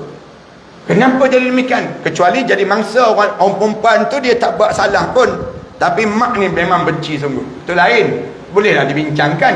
Tapi memang perangai orang perempuan ni yang teruk tadi, dia menggertak suami, dia bercakap kasar dengan suami, yang menyebabkan suami ni kena penyakit dalam hidup dia. Penyakit apa? Penyakit takut bini, dia panggil.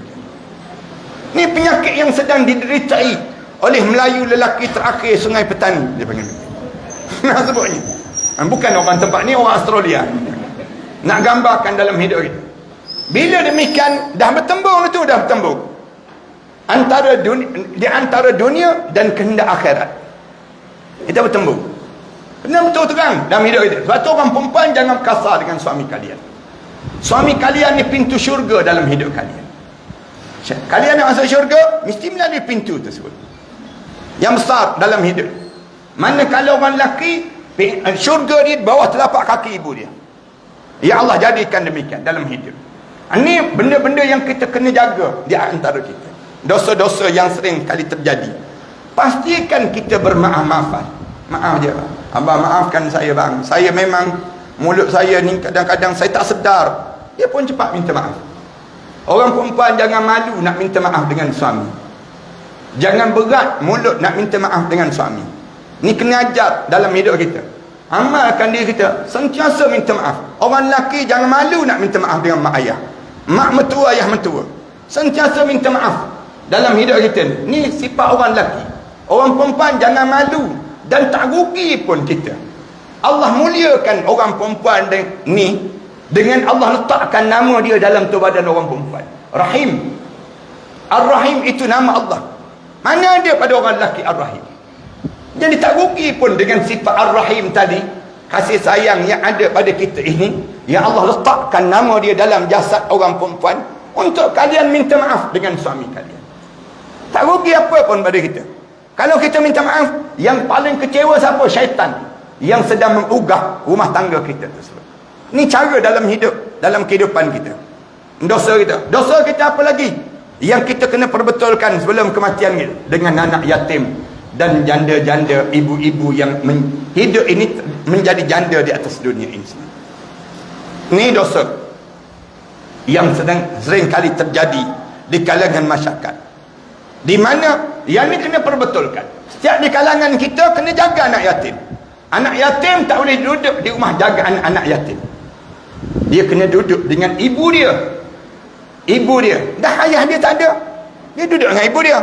Siapa ayah dia dalam hidup ni? Sama ada lelaki yang datang mengahwini perempuan-perempuan tersebut untuk dijadikan anak-anak tersebut. Sebab tu timbul ayat fankihu ma taba lakum minan nisa masna wa thulatha wa ruba'. Kahwin 2, kahwin 3, kahwin 4 dalam Islam ni sendiri. Punca apa? Punca nak jaga anak yatim. Cerita tentang ayat anak yatim ni sebelum daripada sebut. Manakala dalam keadaan demikian, orang lelaki jangan ambil kesempatan kan itu saja. Bahkan kalau dia tak kahwin, dia kena jaga anak-anak yatim tersebut. Anak-anak yatim ni. Tapi kita dah lah tak kahwin, tak jaga pula anak yatim tersebut. Anak yatim tu bukan orang lain. Jiran rumah, sebelah rumah kita je. Anak yatim tu bukan orang lain. Yang disebut dengan siapa anak yatim ni? Yang disebut dengan anak saudara kita, sepupu kita, Anak yatim ni siapa? Adik-beradik Rasulullah sallallahu alaihi wasallam. Adik-beradik Rasulullah. Tiba-tiba kita tak jaga mereka sebut. Tuan-tuan ingat ke lepas ke? Menghadap depan Allah. Tak lepas.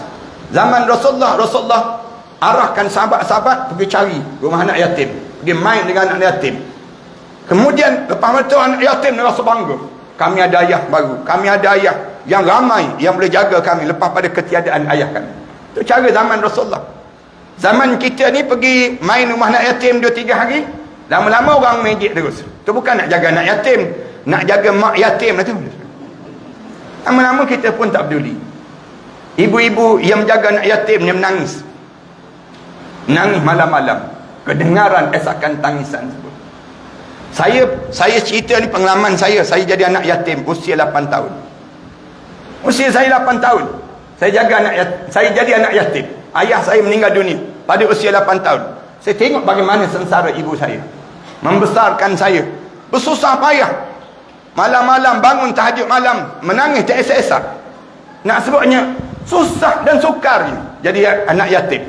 Tak senang dalam hidup kita. Tapi orang Islam yang lain, yang hidup dia berkeluarga, dia tak peduli pun pada anak yatim. Yang ni Allah sebut ara'aital ladzi yukadzibu biddin. Kamu tahu tak siapa pendusta anak yatim, pendusta agama? Fadzalikal ladzi yad'ul yatim. Orang yang tak pedulikan pada anak yatim. Tak peduli anak yatim ni menjadikan kesengsaraan kita dalam kubur nanti. Saya minta maaf benda yang demikian saya kena sebut juga. Dengan tujuan nak suruh kita ni kena pakat-pakat di kalangan kita. Jangan menjadi kejam sesama kita. Saya minta maaf benda demikian. Kadang-kadang di kalangan kita dia jadi sensitif sangat. Dia kata bukan nak jaga anak yatim, tu sibuk nak jaga mak dia tu.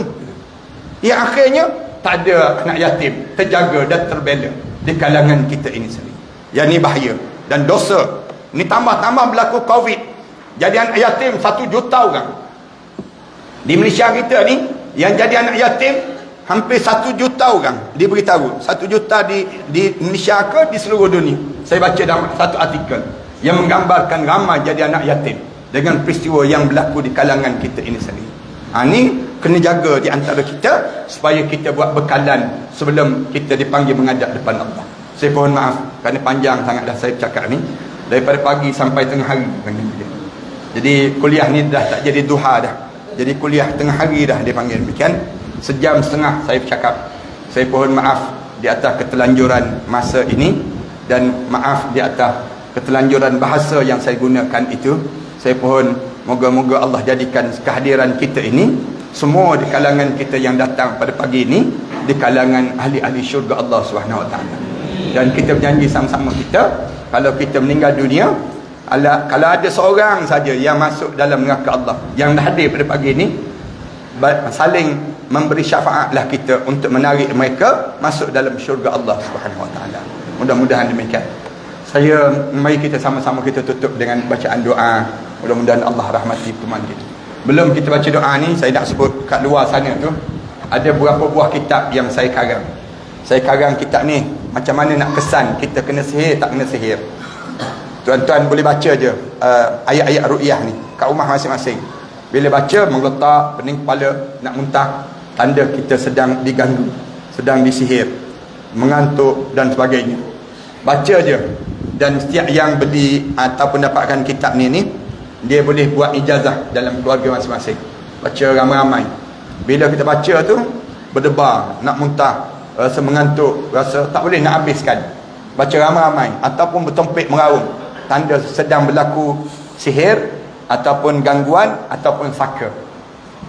Saka ni ramai sangat orang kita kena. Mimpi air banyak, mimpi menyusu bayi, tidur malam gigi bunyi kak. Kemudian sakit belakang. Kemudian kita rasa sendi-sendi kita ni macam ada sesuatu je. Kemudian semakin kuat kebas-kebas di hujung jari kaki kita, di hujung tangan kita. Itu di antara tanda-tanda gangguan saka sedang berlaku. Saka ni masalah. Tapi kalau kena gangguan pusaka tak masalah. Itu senyum-senyum je dipanggil begitu. Gangguan ni sering kali terjadi dalam kekeluargaan kita.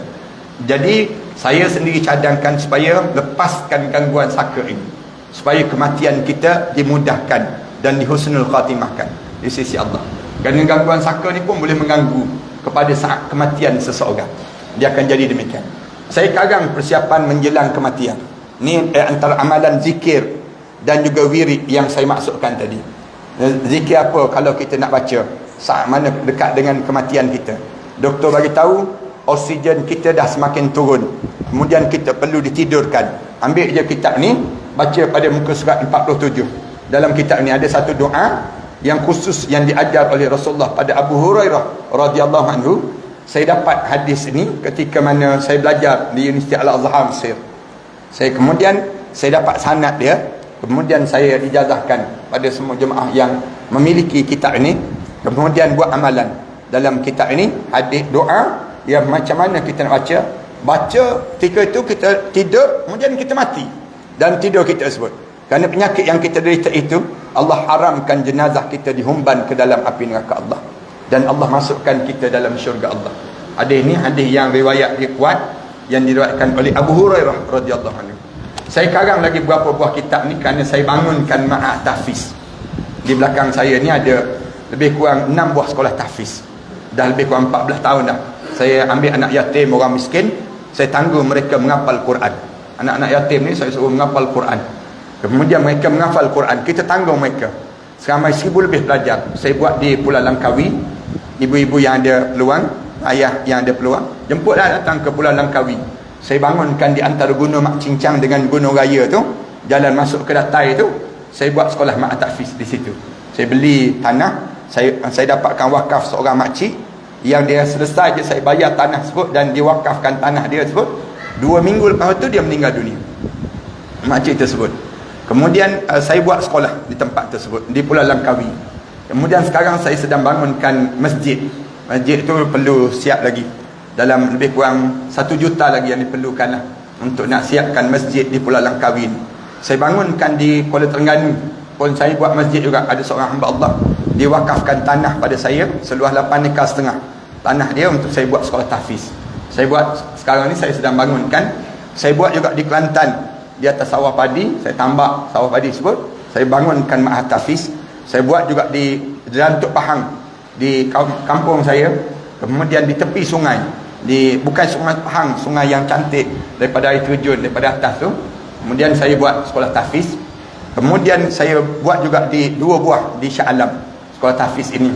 Dan saya bantu di selatan Thailand, di mana selatan Thailand asalnya pelajar ada 22 orang je pelajar, anak-anak yatim piatu. Sekarang dia lebih kurang 840 lebih pelajar yang sedang menghafal Quran, anak yatim piatu ni. Tiap-tiap bulan saya hantar dana pada mereka lebih kurang 30,000, 40,000 sebulan bagi membiayai mereka di selatan Thailand. Macam mana cara saya buat? Saya suruh mereka bela lebah.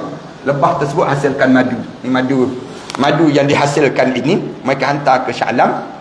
Madu tu mereka letak depan mereka, mereka bangun tahajud malam-malam. Kemudian mereka berdoa pada Allah. Saya dapatkan madu ni. Ibu-ibu, ayah-ayah, campur je madu ni dengan air suam, buat air madu. Letak dalam peti ais ataupun letakkan ais. Rasulullah kata, siapa nak minum air, siapa nak rasa air dalam syurga Allah di dunia ini lagi, minumlah air madu yang disejukkan. Kita biasa minum air Milo kan, biasa minum air teh dan sebagainya. Cuba buat minum air madu. Air madu pun boleh. Ataupun para hadis kan ambil safran. Saya dapatkan safran daripada Iran, masukkan dalam air, letak 2-3 helai, kemudian minum. Campur dengan madu. Safran ni safran yang grade AAA, yang terbaik. Grade yang terbaik sekali. Ni saya dapat dengan harga murah. Tuan-tuan pergi ke Mekah, Madinah pun tak dapat dengan harga ni. Saya dapat alhamdulillah separuh daripada harga yang ada di Mekah, Madinah tersebut. Saya jadikan ni kalau siapa-siapa yang masak nasi, buat nasi kuning dan sebagainya, tak payah guna yang disebut dengan kunyit dan sebagainya. Cuba masukkan safran. Kalian akan bau wangi sangat. Rasulullah kata, di antara bauan syurga Allah ialah bauan safran. Harga yang termahal dalam dunia, tapi alhamdulillah saya dapat murah ya. Dengan kadar tersebut saya edarkan untuk dijadikan dana pada sekolah saya ni. Saya campurkan madu ni dengan susu kambing. Susu kambing ni para hadiskan boleh buat amalan. Saya campurkan termasuk madu dengan coklat. Susu coklat ada kat luar nantilah. Para hadiskan boleh buat amalan dah. Mudah-mudahan demikian. Siapa yang tak boleh juga yang beli tu, tolong ambil pamphlet je lah. Pamphlet sekolah saya ni, ambil seorang satu. Di pamphlet ni ada nombor akaun sekolah saya. Tuan-tuan boleh pergi mana-mana bank, berdiri je depan mesin bank, semayang sunat istiqarah dulu setengah kita. Nak infak ke tak infak, nak derma tak derma. Niat untuk arwah ayah, arwah mak, moga sampai pahala tu pada mereka insya-Allah. Mudah-mudahan demikian. A'udzubillahi minasyaitanirrajim. Bismillahirrahmanirrahim. Alhamdulillahirabbil alamin. Wassalatu wassalamu ala rasul amin wa ala alihi wa sahbihi ajma'in. Rabbana iftah bainana wa bain qaumina bil haqq wa anta khairul fatihin. Allahumma inna ad-duha duha'uka wal baha baha'uka wal jamal jamaluka wal qudrah qudratuka. Allahumma in kana rizqana fis sama' fa anzilhu wa in kana rizqana fil ardi fa akhrijhu wa in kana rizqana ba'idan fa qarribhu bihaqqi duha'uka wal baha'uka wal jamaluka wal qudratuka la hawla wa la bik ya arhamar rahimin. Rabbana atina fid dunya hasanah wa fil akhirati hasanah wa qina adzaban nar. Walhamdulillah rabbil alamin.